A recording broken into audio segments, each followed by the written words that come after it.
And welcome to another episode of Breakthrough with me, your host, Tess Timmons. One aspect of Breakthrough is podcast interviews. I interview people who've overcome challenges and or broken through to living their dreams out loud in order to inspire our audience to do the same with their dreams. Today, I am interviewing Kai Cortez. He's a great human being, and he has a story to tell that I've been interested in hearing the full thing for over a year. Hi, Kai. How are you? I'm good. It's great to see you. Yeah, thank you. Yeah. So I'm 17. My mom put me on a board when I was 2, and it kind of just, I fell in love with it. I think it's a passion for me because of the community I grew up in and the people I've met through it. And it's just, it keeps me going. So I think that's why I've found so much love in it. I was born in San Diego, Ocean Beach, and then moved here when I was 2 years old. And that's when my... Okay, at 2 you moved to Tahoe. So pretty much raised And you here. were 2 and your mom got you like... Yeah, so she had a lot of friends that grew up snowboarding as well because she's from a small town in Colorado, so she grew up in that environment as well. So that kind of they just kind of all came out and came together to kind of just bring me out there and snowboard whenever I could because when I was super young. That's so nice. I forgot that your mom is from Colorado. I remember meeting your parents at back to school nights and what have you, and I just remember them being very sweet. Are you a Broncos fan too? I'm not, but my mother is a diet. Yeah, my mom loves the Broncos. Oh my gosh, tell your mom to go on Instagram, and Shannon Sharp has a podcast called the Shay Shay Club. I watch it all the time. I don't know, your mom might love it. Or at what age were you I love doing this, I want to be out here all the time? Pretty much when I first started, I just loved it a lot. It's one of those things I can go do whenever, obviously besides in the summer for the most part, but it's just one of those things. I always have fun when I'm doing it. I've never gone out and even when I get hurt, even when stuff happens, it's just I still enjoying being out there. And it's just a good way to socialize and make friends. And that's when I was I just want to take this farther. And then really when I started competing, I think is really when I locked in my love for the sport and knew that was what I was going to work on and train on. And how old were you when you started to compete? I didn't compete until last year. So I grew up doing just free riding all the time. And then last winter was my first winter actually doing competitive snowboarding. So when I click under some things under your name, there's Green Bandit Productions. Do you work with them? So I actually have a shirt on. It's an old snowboard group that they made a bunch of snowboard videos, snowboard clothes and stuff. Now they don't actually do it anymore. Although I don't know how much I'm allowed to share, but they are working on something that's going to be coming out, I think, next year. But yeah, it'll be super, super good to get back with them. They're just a group of, older boys that kind of grew up in Lake Tahoe snowboarding, and I was kind of rooted into that, and they just kind of would show me everything, push me to snowboard, be better. And that was the group I hung out with. Nice. Yeah, Green Bandit Productions, yeah. And then I also see that you have nitrosnowboards.com. Are you how are you connected with these guys? They're my sponsors. Jason Martin, he's a rep for them, a local rep, so they hook me up with all my stuff. Them as well as a local thing brand as well. 2-1, they do a bunch of outerwear stuff. So those two are kind of my sponsors right now. That's wonderful. So for viewers of mine who are younger, right? I teach 7th through 12th grade students or athletes who would be listening to this podcast. How did you get involved with sponsors? Do you approach them? Do they approach you? What's the negotiation or how does that work? That's really great. I was really lucky enough to have the connections just worked out it was kind of like a puzzle. Everything just came together. I knew the right person who knew the right guy to kind of get everything started. But I have learned that if you just reach out, there's plenty of companies and stuff that are willing to promote, sponsor, give you stuff just to promote them, So it really just reaching out's the first step. You'd have to be really good for brands to be trying to get you to come join them, So really you just have to take that first step of sending the message and kind of getting your foot in the door. And that'll open up all the opportunities there. That's great. So you get clothing and also snowboards. That's very helpful, right? If you're traveling and competing. Oh, yeah. That's beautiful. Yeah. So this year I had my first competition was at Kirkwood. So there's 2-star and 3-star competitions. It's the same with a lot of other sporting events. 2 stars are going to give you less points. 3 stars will give you more. And the 3 stars are usually internet, all the people are traveling to go to those ones and stuff. So I started the year, I won a 2-star at Kirkwood. And then my second competition was a 3-star in Canada, Red Mountain, Columbia. That was cool. I got second place there. And then came back down the next weekend to here, local competition up at Palisades, Tahoe. I won that one. And then went to Kirkwood again for their 3-star competition and got that one. I didn't do very well. I fell at the end, so I didn't place very well in that one. But I had enough points I was going into championships ranked first in the nation, and then went to championships just recently and I got third in the competition and finished my year second overall in the nation. Yeah. So for people who are not familiar with ski or snowboarding and mountain sports, so you start with 2 stars and then that would qualify you into 3. What made you win? Is it your time? Is it a trick that you do? What makes you stand out and win these competitions? Thing is done. There's 5 categories. It's style, fluidity, control, and then there's 2 other ones I can't think off the top of my head. Line choice and something else. But yeah, so you with free ride competing, it's just everyone kind of picks their different lines through the venue, hitting cliffs and tricks and whatnot. So just to win, you just have to have the best line, best energy, and just kind of show that you're the best rider. That's so exciting. And so for the best line, you're choosing a way to come down the mountain that's the most challenging, or it helps you you had the most grace doing it as well? Yeah, so a higher line score is going to be risky. Yeah, the more risk you take and stuff, that's going to get you more line score. And then how you execute it will add to your style points and stuff. Okay, so this is all very phenomenal, just even for everyone to be able to do this, right? Some people never even get to the competition level or to national level. You're second in the nation. But now we're going to let the audience in on the fact that you also had an injury that you've overcome, which I think exemplifies you as an athlete, your determination, and really how glorious it is to celebrate you with this victory. This is really beautiful. So when did you have an injury? What is it? And what happened with that? Yeah. So last April of 2024 was just riding, just kind of a routine day, just riding with my buddies or whatever. And I aired a cliff, thought everything was fine. And then when I took off, we call it dry docking. It's you hit a rock on your takeoff, or whatever, so it sends you forward.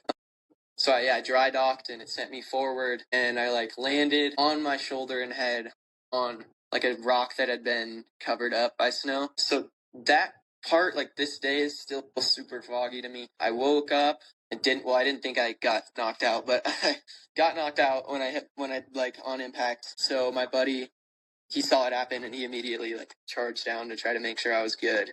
And he said he shook me, didn't wake up, took my goggles off, and that was when I finally came back. And then from my perspective, I was just thought everything was fine, and I thought I had just fallen. So I was trying to get back up and ride the rest of the way down. So I did that and made it probably 3/4 of the way down. And then I was this is not okay. I just felt super dizzy and not right. So ski patrol came down. They took me into the clinic. I had a floater in my left eye that was kind of just bugging me after. And the clinic thought it was just concussion symptoms, which I did too, kind of. So I waited and then went home, went to bed, and that was when, I woke up and I was just completely blind and out of that other eye, my left eye. And that was a pretty long process, just figuring out what was going on, even kind of. We in and out of different doctors and whatnot. First doctor said it was just going to be fine and it would clear out and it was just some blood. And then kept just kind of it started snowballing. And so when you're hearing from a doctor that it's blood, it might just clear out, you're okay. What are you thinking in your head? I mean, you're very young, you're an athlete. How's that going for you? The only thing I was thinking about really was just snowboarding stuff. That's the only thing my mind was on in the present moment. I was just I need to make sure I can go back and do it again. Okay. Just because that was kind of the only thing that crossed my mind. I was am I going to be able to compete next year or even ride again next year or even, I had no clue. Yeah, and then that just kind of took, once I actually got diagnosed, found out what was going on, because it was so bad. The bleeding was so bad they couldn't even like do scans to see what was like wrong in my eye. So like they just had to do the surgery pretty much, and had other surgeons in there in case they had to do other backup surgeries at the same time, just because they weren't like really sure what was going on. How soon did that surgery happen versus like the day of the injury? How many days or hours? Yeah, I didn't get the surgery for like Halloween day was the surgery, and it was in late April that I hit my head.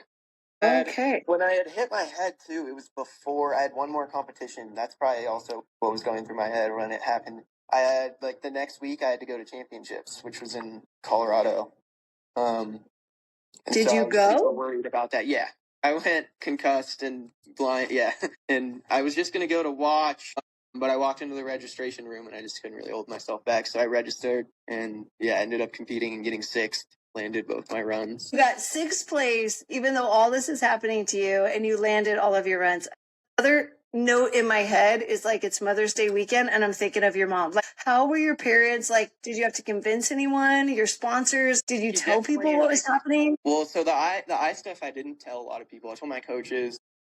Told obviously my parents knew, and I would say like she was she was pretty worried. I would assume like just going into the bracket, like from what I can remember, she wanted me to watch and like not push myself because she knew I was capable, but she just was like, I want you to not make it worse. So I mean, she knows that I'm gonna do it she can't stop me if I go in there and really want to do it. So I just ended up, yeah. I think that like your brain is beautiful in a way, and I think that half of our population might not be able to relate to it, but you are a champion and a warrior. And so you're thinking from a competitive lens and you're like pushing yourself into the yes. But like what's going on in your mind that's making you think like, I don't know, my eye is bleeding, but I'm still going to do this. Like, what is it that like you're saying to yourself, like that self-belief and that love that like, I'm going to do this. I'm going to keep going. Yeah, I just like see it. Like honestly, I just know I know I'm capable of doing the sport I was before, and I didn't think anything was gonna change. Like I was like I have the muscle memory enough to where I feel like I can adapt to it. Our bodies are pretty amazing. I know a lot of people that have adapted to other stuff, so it's just like I want to be the guy who adapted through it and just kept going, kept snowboarding. That is so badass. Like it's amazing to. Yeah. So then when you did this competition, you are blind in this eye, but your memory mass is fine. Your balance is fine. You were able to just reposition yourself. And like, what are you thinking as you're in the competition? Perception and balance was definitely a little funky at first. I just was thinking like it kind of just the same way I just shut off the idea I was injured and kind of just thought of it as like another competition. Picked my line and like made sure I studied it super hard, knew what to expect, and just like that helped a lot, definitely. That's amazing. Okay, so a lot of people at this point don't know that this is happening to you. I'm assuming then you're not wearing like a patch on your eye because you're acting like everything is fine. Is the blood in your eye like going on behind your eye? Is it coming out? Like, where is that? What's going on with that? Yeah, so it was like filling up inside of it. They didn't exactly know where it was coming from until we did the surgery, but it was, it had filled up like in my eye. You could tell like my eye was super red and like weird. And yeah, but you could tell it was like all full of blood. So that was so like the white part of your eye is starting to become red? Yeah, so now it's fine because they took it all out, but it was, it was like super red because it was completely full of blood. Wow. Okay. So from April to October, you have this going on, and the doctors still don't have a definitive answer for you. I'm thinking too, like your brain, there's blood swelling by your eye. How are you? Like, I'm going to get specific, but I think science is interesting. How do you like drain your eye, and how are you doing between April and October as far as like dealing with this and talking with friends and family in school and everything? In between the surgery, like waiting for surgery, I kind of just like wanted to get it done. I was tired of like doctor's appointments felt very repetitive, just doing the same tests over and over, and they knew they weren't going to get the results they wanted. And the bleeding definitely scared me a little bit. I was like, they still don't know where it's coming from. It was like 100%, which was kind of weird. They knew it was like coming from the eye, and they didn't think it was like in the brain, which is good. Okay. But yeah, it was definitely like a long waiting period of just like repetitive appointments. and like switching doctors to try to get other answers, and just wanting to be back to just doing sport. I do sports all the time, like cliff jump in the summer. Yeah. Stuff. I just wanted to get back to my normal stuff. Yeah, I love watching you guys do that on Instagram. It's so cool. Okay, so then when all of this is happening as well, sorry, I'm just going to dig into this story a little bit more because it's fascinating. I had talked to you on Instagram and you had let me know like what was going on with you. You had said you were meeting different doctors. At that point, I talked to you about like, hey, a lot of students with concussions, like step away from the screen. You don't have to have as much screen time. You could ask your school for like a 504, which minimizes some of the workload, and like that could help support you. And at that time you had told me like not all of my teachers know. Maybe they did because the principals knew, but they weren't acting like it for you, right? And you're like, some students don't know what's happening at school. And then you also told me like, thanks for all that advice, but I'm not going to use it. I'm not going to have an excuse. I want to do the same workload that everyone else is doing. I'm going to keep doing everything. And I was just like, you're crazy, but like, okay, like you're such a warrior. Like, what made you decide, like, I'm not going to use an excuse? I'm like, and it's not an excuse. It's a viable thing that many athletes use when they have it. I just, I don't feel like it wasn't in a situation where I felt like I was struggling or like drowning because of it. So I figured I could keep going, like keep pushing through. And it was junior year of high school too, which I guess is probably one of the harder years, to get through. But yeah, I was just like, telling myself I could do it and just like continuing to like do the work and just like put the time in and talk. As long as like I was communicating with teachers as much as I could, and just kind of getting on base with them so that they knew, so that because I did end up starting to tell them just so that if stuff was happening, if I did start getting behind, they understood it. I wasn't just like slacking, I had stuff going on. So definitely like just like the communicating and them seeing that, I think, and seeing like them be inspired by it, just made me want to do it more and just kind of be better at it. That's beautiful. So from April to June, you accomplished that. You're still in school. You've mastered that. You passed your junior year of high school, which is the hardest year. And then over the summer, are you cliff jumping with your friends? And now they're doing normal stuff. That's fun. Yeah. My mother she hated me for it because I was still cliff jumping. So I didn't know this until after surgery, but the doctor was like, the worst thing you can be doing for yourself right now is jumping off stuff into water. And I was like, great, I just did that for 3 months. Yeah.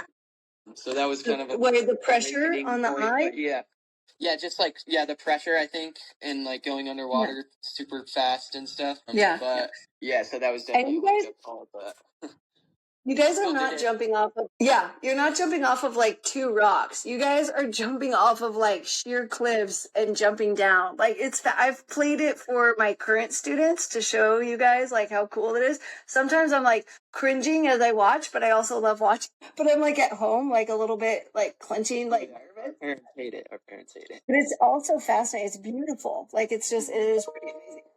Okay, and then when all of the doctors are doing these tests on you and they're not finding the answers and the tests are becoming repetitive, is there anything that you are aligning for yourself? Like, I don't know if it's mental, spiritual, or athletic that you are saying for yourself. Are you trying to heal your own body? If the doctors don't have the answer and you've been doing this for months, how did you keep your sanity the whole time? I mean, I guess you could say I did do like a lot of, I started working out before the accident happened. And then that was something I could kind of continue to do. He didn't want me doing heavyweight, but it was somewhere I could like, go and just feel like I'm doing my normal life and like hanging out with my friends. So I'd go and, do my workouts and just like that. And like any activity I can, honestly, trying to skate and swimming and just anything I can do to like be people who are not like athletes or not used to being out and going out into nature. It is a risk that we take, but why for you is it worth the risk? It's just, it's one of those things that like dying doing it would like I would be more happy dying and doing the thing I like than like not dying and sitting inside all day. Like I'd rather go out and just like, I don't know. It keeps me happy to go out there and do that stuff. So it's worth the risk for the happiness that like comes out of it. Yeah, I feel the same way. Like mine is not kick-ass snowboarding off of cliffs. I'm not that cool. but I do go like hiking quite a bit, right? And so my mom in Colorado would get so worried, like, there's bears, there's mountain lions, who are you going hiking with? And I leave my phone in my car, even if I go backpack for a couple of days. But like, it's worth it to me because I need to be in nature. Like, I have a strong like sense of self when I am in nature. And when I don't go out into nature, I can feel it. I can feel that I'm just not me. Like, I need that motivation. And so if I were to stop, I lose a part of myself. Yeah.